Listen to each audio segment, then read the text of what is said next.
Hello, good morning students. कैसे हैं आप सभी? उम्मीद करती हूँ आप सभी बहुत अच्छे होंगे। चलिए बच्चों, आज हम सभी सॉल्व करते हैं क्लास थर्ड की worksheet week second and the chapter today's subject is environmental studies and the today's chapter is first Poonam's day out. तो बच्चों, ये चैप्टर हम सभी ने हमारी नोटबुक से पढ़ाई है। ठीक है, हमारा जो बुक है उससे सभी ने पढ़ा है। चलिए सी की एक्सरसाइज हम सॉल्व करते हैं। Question number 1, classify below animals in herbivorous, carnivorous and omnivorous animals.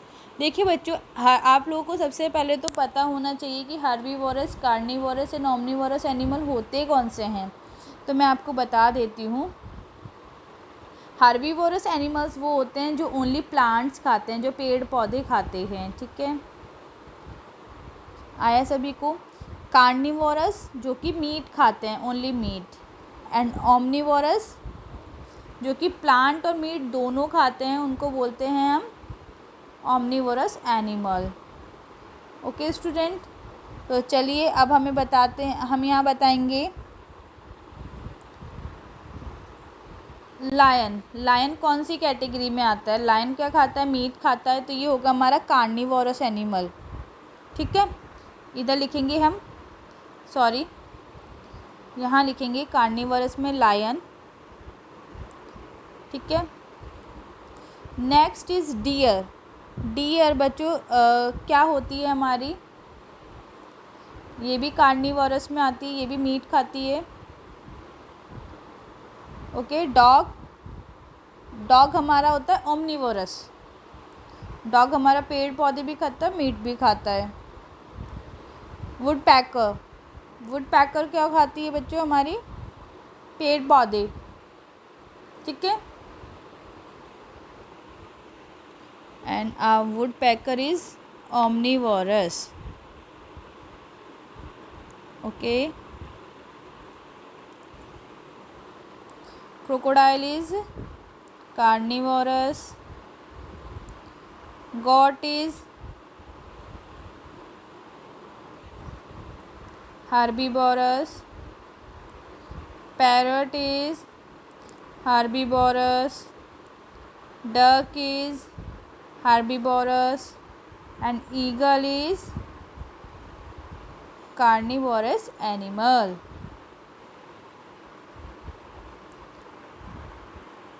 देखिए बच्चों, फिर से देखिए, हार्बीवोरस जो सिर्फ प्लांट्स खाते हैं, ऐसे कौन कौन से एनिमल्स हैं? Goat and parrot. ठीक है, कार्निवोरस जो कि मीट खाते हैं, lion, deer, crocodile and eagle. And omnivorous जो कि प्लांट और मीट दोनों खाते हैं, वो हो गए dog, would packer and duck. आया सभी को समझ में?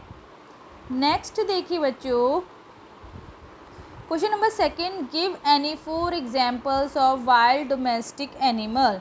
वाइल्ड मतलब जो जंगल में रहते हैं, और डोमेस्टिक जिन्हें हम घर में पालते हैं। तो वाइल्ड होंगे हमारे lion, tiger, deer and bear. And domestic animal dog, cow, goat and horse. Okay student, आया सभी को समझ में कि वाइल्ड एनिमल्स कौन से होते हैं और डोमेस्टिक एनिमल्स कौन से होते हैं। List any 3 animals, how are they helpful to us.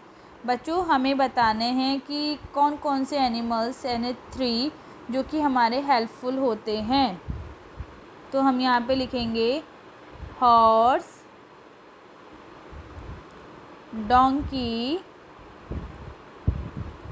and ox. They are helpful for us या to us as they carry as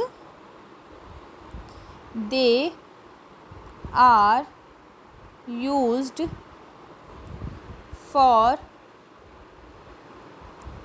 plowing, for transport.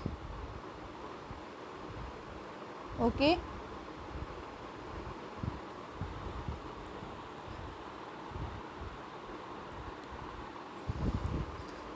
Carrying heavy loads. देखिए बच्चों, आया सभी को समझ में कि कैसे ये हमारे हेल्पफुल होते हैं। देखिए बच्चों, वो हमारे लिए हेल्पफुल ऐसे होते हैं as they are use for ploughing. जैसे ऑक्स हमारे खेती में काम आते हैं, हॉर्स और ऑक्स हमारे ट्रांसपोर्टेशन के काम आते हैं, वो इधर से उधर हमें लेके जाते हैं। डोंकी हमारा भारी वज़न उठाता है, इस तरह से वो हमारे काम आते हैं। ठीक है, next question is name the national bird of India. बच्चों, आप सभी को पता होना चाहिए कि हमारा जो नेशनल बर्ड है इंडिया का वो कौन है, आप सभी बताइए यहाँ पे। तो यहाँ हम लिखेंगे peacock. Okay, peacock is the national animal of India. National animal of India. तो बच्चों, आप सभी को यहाँ पता होना चाहिए कि जो हमारा नेशनल एनिमल है इंडिया का वो कौन है, टाइगर। ओके, चलिए बच्चों नेक्स्ट देखिए, लाइफ स्किल से no to plastic. As we all know that plastic is very harmful not only for human but also for our environment. बच्चों, आप सभी को पता होगा कि प्लास्टिक ना सिर्फ हमारे लिए, ह्यूमन के लिए, बट हमारे एनवायरनमेंट के लिए भी बहुत हार्मफुल है। To make our environment clean we should stop using plastic. हमारे एनवायरनमेंट को क्लीन रखने के लिए हमें प्लास्टिक को बैन करना, स्टॉप करना है। We can replace plastic with more eco friendly things. बच्चों, प्लास्टिक की जगह हम बहुत सारी इको फ्रेंडली चीज़ें होती हैं उनका यूज़ कर सकते हैं। अब बच्चों, इको फ्रेंडली चीज़ें कौन कौन सी होती हैं? For example, use of cloth bag instead of plastic bags. Plastic bags की जगह बच्चों अगर हम क्लॉथ बैग का यूज़ करेंगे तो ज़्यादा अच्छा है। You can carry your on bag while going out for shopping. जैसे हम शॉपिंग के लिए जाते हैं तो हम कैरी बैग्स लेते हैं प्लास्टिक के, इनकी बजाय अगर हम हमारे घर से खुद का बैग लेकर जाएं तो वो ज़्यादा अच्छा है। ठीक है, carry your own water bottle instead of buying single use water bottle. और खुद की बॉटल लेके जाएं बजाय कि बाहर से हम वाटर बॉटल ख़रीदें उसके लिए। ठीक है, से नो टू प्लास्टिक स्ट्रॉज। बच्चों, जिनसे कोल्ड ड्रिंक वगैरह हम पीते हैं सभी को पता है प्लास्टिक स्ट्रॉज क्या होती हैं, उन्हें भी हमें नहीं लेना चाहिए यूज़ में। Okay, now next question is बच्चों activity for student. Here is some activity for you all student. Question number 1, spread awareness about the harmful effect of plastic among at least 3 people from your surrounding and write their name। बच्चों देखिए, आपको क्या करना है कि harmful effects बताने हैं plastic के कि किस तरह से होते हैं। ठीक है, उसके लिए आपको अवेयरनेस फैलानी है कि हमें उससे कैसे बचाव करना है, ये आप सभी को यहाँ पे लिखना है। Next is make one best out of waste item from waste plastic and share the photograph with your class teacher.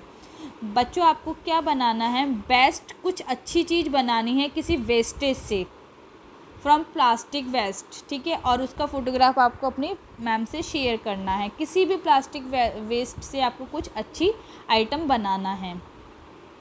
Next is festival Ambedkar Jayanti. Ambedkar Jayanti is celebrated in India every year on 14 April on birthday of doctor Bhimrao Ramji Ambedkar. बच्चों, आप सभी को पता होना चाहिए कि हमारे पूरे विश्व में, पूरे इंडिया में 14 अप्रैल को अम्बेडकर जयंती मनाई जाती है।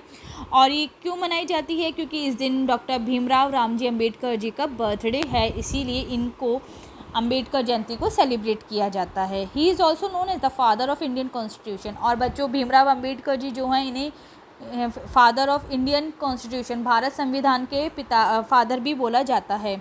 He had dedicated his entire life for the upliftment of the deprived section of the society।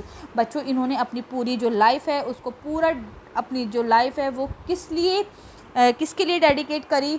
बच्चों, उन्होंने पूरे मेहनत करी अपना जो अपलिफ्टमेंट है ऊपर उठाने के लिए। जो हमारे बैकवर्ड क्लासेस के जो लोग थे, पिछड़े जाति के जो लोग थे, उन लोगों की जो सोसाइटी थी, उन लोगों को बच्चों ऊंचा उठाया ताकि वो भी समाज में आगे बढ़ सके, कुछ अच्छा कर सके, उनका भी कोई डेवलपमेंट हो सके। बस इसी चीज़ के लिए इन्होंने लड़ाई करी और अपनी पूरा जो जीवन था उसी के लिए इन्होंने डेडिकेट कर दिया। ठीक है बच्चों, सभी को समझ में आया? बच्चों देखिए, मैंने बहुत अच्छे से आपको यहाँ पे समझाया है। हर एक चीज़ को आप बच्चों ध्यान से वीडियो को देखिए, समझिए और अपनी वर्कशीट को सॉल्व कीजिए। उम्मीद करती हूँ बच्चों आप सभी को बहुत अच्छे से मेरा वीडियो समझ में आया होगा। अगर आपको मेरा वीडियो अच्छा लगा है तो इसे लाइक और शेयर करना बिल्कुल ना भूलिए और मुझे कमेंट करके ज़रूर बताइए कि आपको मेरा वीडियो कैसा लगा। थैंक यू प्यारे बच्चों।